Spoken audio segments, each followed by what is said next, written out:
Today's episode is brought to you by Progressive, where drivers who save by switching save nearly $750 on average. Quote now at Progressive.com. Progressive Casualty Insurance Company and Affiliates. National average 12-month savings of $744 by new customers surveyed who saved with Progressive between June 2022 and May 2023. Potential savings will vary. Thanks for supporting the Fable and Folly Network. Here's another show we know you'll love. Where am I? Welcome to Desert Skies, traveler.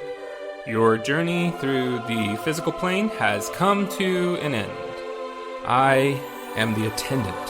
My colleague here is the mechanic. Yo. This is your last stop on your way to the great beyond. It's our job to make sure you're prepared for the ride. Now, before hitting the road, we have an impressive selection of over 34 varieties of microwavable burritos. What's going on? There's gotta be a better afterlife than this. I mean, come on! That's offensive. Something seems to be wrong with me. You left something major undone. I have a life outside of this gas station, you know. You quite literally do not. Any hobbies? Nope. Ever travel? Nope. Love interest? Are you kidding? Oh my god. You're like the human version of a plain bagel. Cash register. How can I help you, attendant? Play some music? You got it. It's kind of funny, though. What I needed wasn't back there. It was here, waiting for me. I wonder what it feels like, Mac, to miss the physical plane, the people you left behind. You know, I had a wife who died 3 years ago. Wish I could go back. No, you don't need to go back. You just need to be here. And a new traveler approaches. Ready, team? Ready. Attendant. Good. Let's do this. Find Desert Skies wherever you listen to podcasts. In this world, there are more stories than rats in the city. Some are squeakers, some are cheesy, some get caught in a cat's teeth, but all are worth scurrying for. So, open your cat's mouth wide and listen. Welcome to BRUSHTOWN Stories, Episode 6, from the Diary of Bernard Glouch, The Seeker Awakens.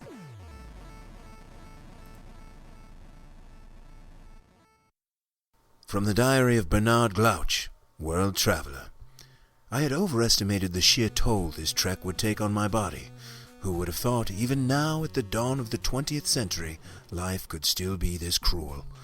I was at the edge of the desert in Karakow, Pakistan, and my supply of, well, everything was running out. All I had to show for my trouble was 6 tooth-shaped rocks. While I believed them to be part of the First Molar Shrine complex, I seemed no closer to finding ancient dentite sites than when I first set out. Having gumption and only speaking English were not enough to navigate the cities of the ancient Silk Road. Many of the locals are afraid I'm a Russian spy, or a British spy, or maybe some kind of monster. An odd number of children and old women like to rub my stomach or poke at my shoulders. I think it's some good luck maneuver, but it's making me a bit self-conscious. It's best I not even discuss my time in Afghanistan, and I now believe my thoughts that Golgis the Tooth had a city there are false. In fact, trying to verify pre-American dentite culture is extremely hard. I considered giving in and joining a camel train back to British-controlled India, but when I stopped at a caravanserai, which is like a hotel if a hotel was mostly a straw mat and a jug of dusty water, I met the man who would change my life.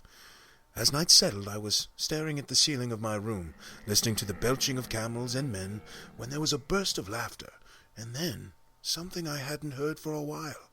English. Someone speaking English. It was like water to a parched man. I leapt up from my mat and threw on a robe and headed to the common room.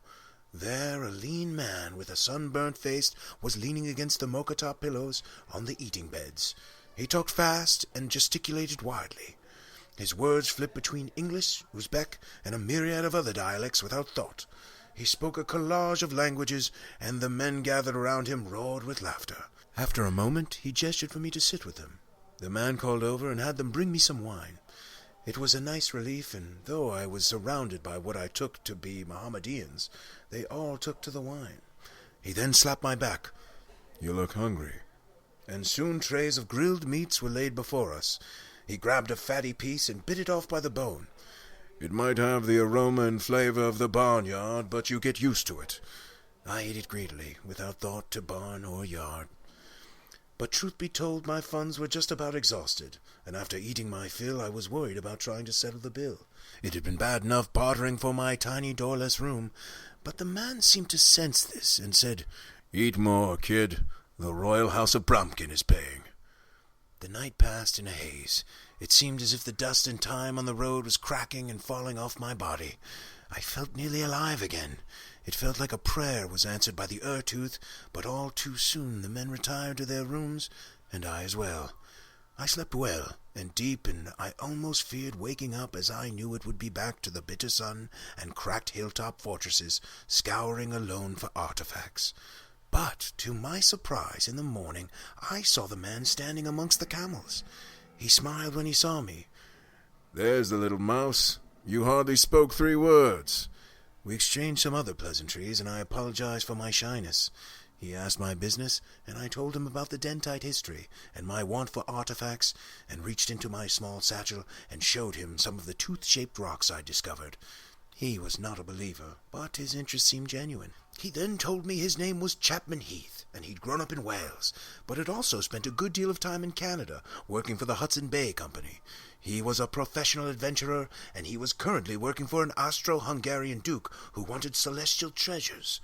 He asked if I was interested in joining him, as we were both seekers of the fantastic. I agreed, as I liked the company, and he was happy to share his supplies with me. The Fable and Folly Network supports creators of exceptional audio stories, including the one you're listening to right now. If you love our shows, we want to hear from you. Complete our listener survey at fableandfolly.com/survey. This will help us learn more about you, what you like, what you'd like to hear more of, and how we can maintain an inclusive, safe atmosphere. As a thank you for your participation, we have extras and behind-the-scenes content from your favorite shows.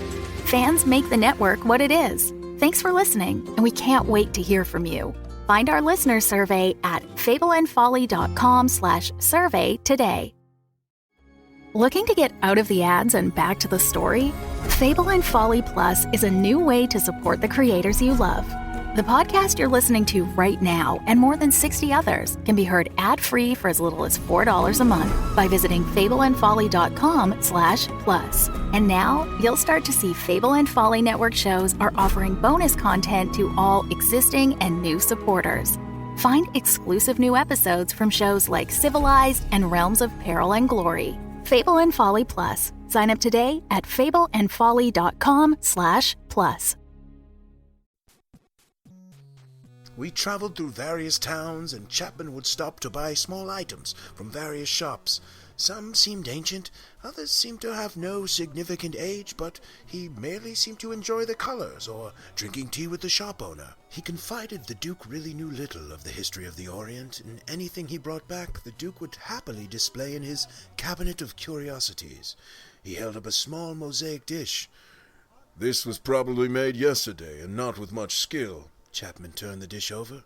"But if this were the divining bowl of the Scythian emir, and he foresaw his own assassination in the swirls of water by his jealous brother Mustafa bin Abu, suddenly it's worth a small fortune."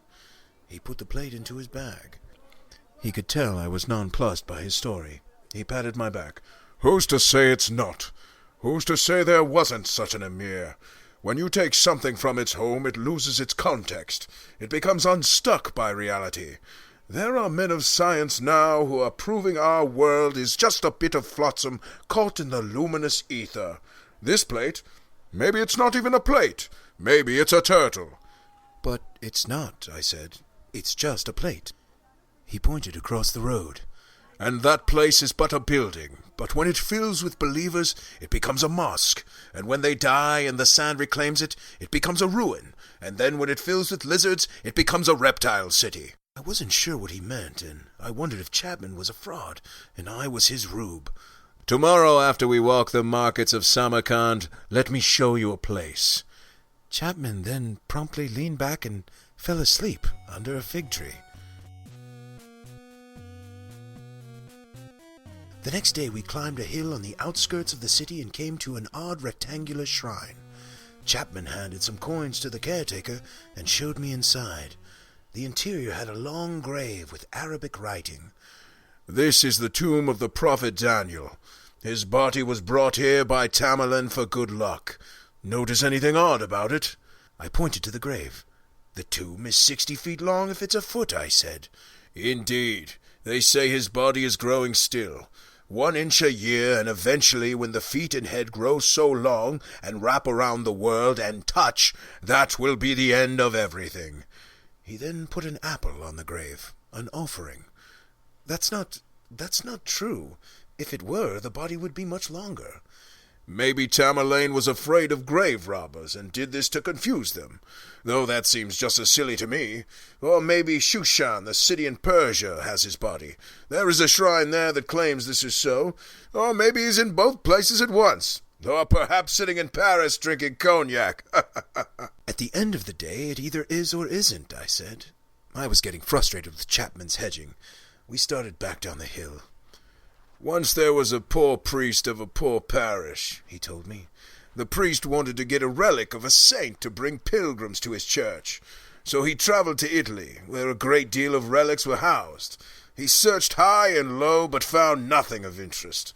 He was about to give up when a young merchant asked him why he looked so sad. The priest explained his plight. The merchant threw up his hands in delight. 'Oh, but father, this is a blessed day for you. See, I have the head of St. John the Baptist, which I would gladly sell you at a reasonable price.' The priest was perplexed. 'But isn't St. John the Baptist's head in the reliquary of San Silvestro?' The merchant nodded. 'Indeed, there is a head of St. John the Baptist there, but this is the head of St. John the Baptist as a child.'" He roared with laughter. I was less enthused. My bad mood continued through the rest of the day as Chapman examined various rugs. That night he invited me into his room and went to one of his bags. "I know you think I'm some sort of rascal," he said, "but what I'm doing is for a greater good. There is a true and real treasure I am seeking, and I think our fates may be intertwined." He took out one of his journals and opened it to a particular page and took out a small bit of ancient paper. He handed it to me. "I think you will understand this." I looked at it, and then up at him. I swallowed hard. It couldn't be. But on the small scrap there were words written in ancient tooth-roglyphics, the first dentite script. I had only ever seen the modern translations made by Gottlieb McMenamin, but I knew its meaning right away.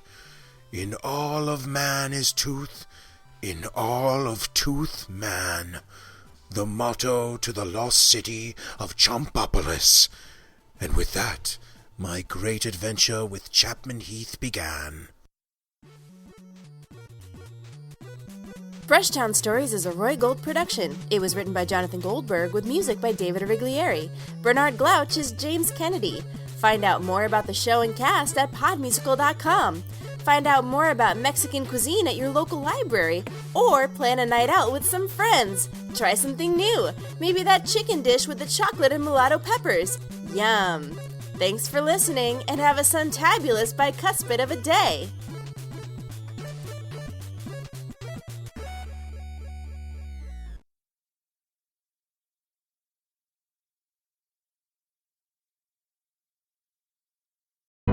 The Fable and Folly Network, where fiction producers flourish.